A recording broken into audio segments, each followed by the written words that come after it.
How do you recover from that loss? Number one, thank Allah for the positives that you do have. I've got a little, I've still got the ability to search and hunt for another job, and I may have the ability to establish something of my own step by step.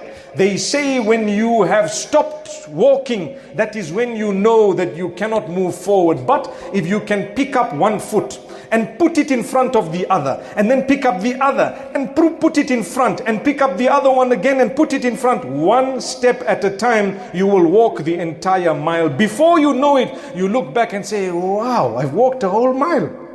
But for you, it was one step at a time.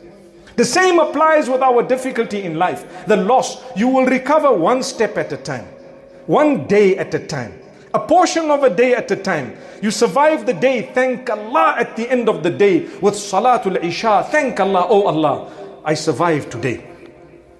I earned today a little bit. I had a little bit of food. I thank you for this. A believer focuses on the positives. The one whose connection with Allah is weak focuses on the negatives. Oh Allah, I only earned 3,000 this month. 3,000. Other people are surviving on a few hundred. I only earned 3,000. What are you talking about? What did you do? Oh, I can't afford rental. How much is your rent? 25,000. Why are you living in such a big house? To help you recover from your loss, you must learn to adjust your life and thank Allah for it.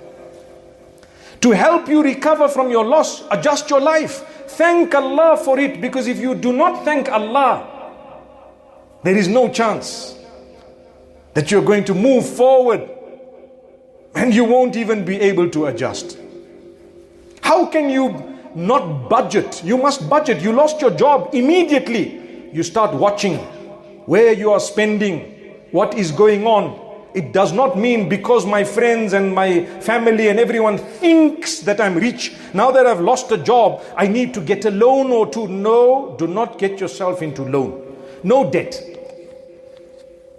Don't do that. Do not get yourself into unnecessary expense. It will help you recover from your loss. Adjust your life. Learn to perhaps change the quality of, or the standard of your living, the quality of your food and drink perhaps.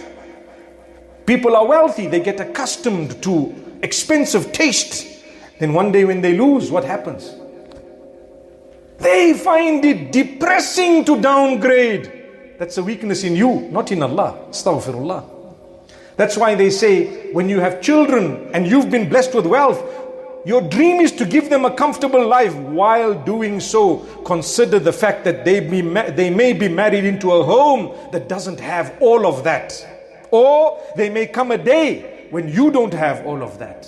Don't get them too spoiled. Even when you have. Don't spoil yourself so much that one day when you don't have, it's going to really cause a huge depression. No. Be humble. The main thing that a believer focuses on when he earns is charity. Did you know that?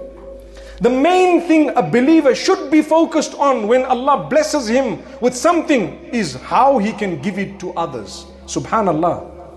That's the main thing. That's why I've always said, Islam is the only religion that has made it a pillar of faith to share what you have with those who don't have it.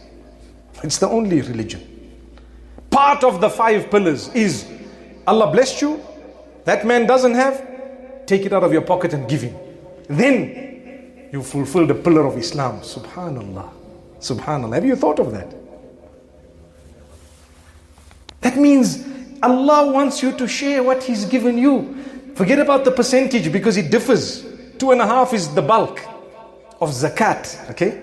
But over and above that, if Allah is making it a rule, a part of your faith to give away 2.5% of what you have in terms of belongings to those who don't have under certain conditions, don't you think He would be super happy if you gave way more than that? Because He gave you way more than that.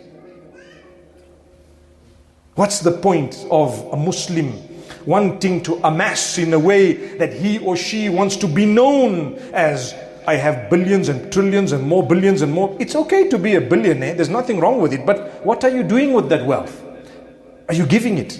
Are you spending it? Are you building your paradise by spending it in the right cause? If the answer is yes, Allah will make easy for you the recovery from your loss the day it comes. Remember, money cannot buy everything.